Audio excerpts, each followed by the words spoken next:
झारखंड में एक मंदिर है जहाँ मूर्तियां आपस में रात को बात करती हैं। और मंदिर में जो भी मूर्तियां हैं वो मूर्तियां आपस में बात करती हैं। तो झारखंड में है ऐसा मंदिर। तो ये मूर्तियां आपस में कैसे बात करेगी वो बात समझाता हूँ। और वो आवाज, बात करने वाला आवाज, साइंस वालों ने वहाँ साधन रखे तो उसका आवाज भी रिकॉर्ड हुआ अपनी मतलब झारखंड वाली भाषा में। वो मूर्तियां जो देवी देवता वाली होगी, आत्माएं, जिन जिन की मूर्तियां हैं वो उनके जो आकारी रूप होते हैं, जो भी देवी देवताओं की मूर्तियां होती है उनके आकारी रूप होते हैं।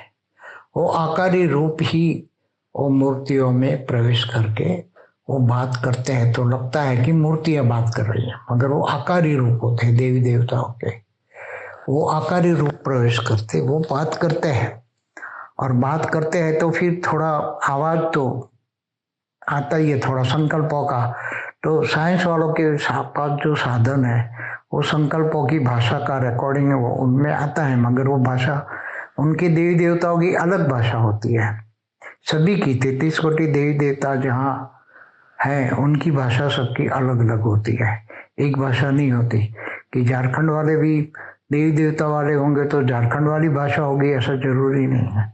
जो देवी देवता जहाँ उनको लास्ट में वो साकारी रूप में, वो भी मनुष्य रूप में आए होंगे वो देवी देवता, तब उसकी मूर्तियां बनी है ना। साकार में जब आए हैं पहले, चाहे लाखों साल करोड़ों साल पहले आए और उनकी मूर्तियां बनी है, तो साकार में आए हैं तब मूर्तियां बनी है। चाहे उसके ग्राम देवता हो, चाहे शहर के देवता हो, चाहे अलग अलग जो संस्कृति हुई इनको आधार से वो देवी देवता बनते हैं। तो ये सभी उनके हिसाब से उनकी भाषा भी होती है, अलग अलग बहुत होती है। 33 कोटि देवी देवताओं की जो साकार में मनुष्य रूप में आते हैं देवी देवता, फिर वो अपनी भाषा लास्ट में अडॉप्ट करते हैं तो वो भी भूल जाते हैं। फिर ओरिजिनल वो ऊपर के लोक में भी जाते हैं तो वो वहाँ की भाषा होती है। जैसे ऊपर के लोक में, बुरु लोक में गांधर किन्नर यक्ष रहते हैं तो वो भी अलग अलग भाषाओं लेके धरती पर मनुष्य अवतार में आती है तो उनकी भाषा अलग अलग होती है। मगर धरती की भाषा और उनकी भाषा में फर्क होता है, इसलिए मिक्स वाली भाषा एडॉप्ट करते हैं तो वो भाषाएं मिक्स हो जाती हैं। तो वो साइंस के साधन में रिकॉर्डिंग हुआ मगर वो भाषा समझ नहीं पाए। तो रिकॉर्डिंग कैसे हुआ, साइंस के साधन में रिकॉर्डिंग कैसे हुआ? तो वो मूर्तियां सूक्ष्म रूप में जो बात करती है तो हल्की से आवाज निकलती है संकल्पों में। संकल्पों में आवाज जो निकलती है वो रिकॉर्डिंग हो जाती है। इसलिए वो कोई बड़ी बात नहीं है। ऐसे अलग अलग मंदिरों में भी बहुत अनोखा होता है कि हर कोई मंदिरों में अलग अलग साक्षात्कार अलग अलग होता ही है।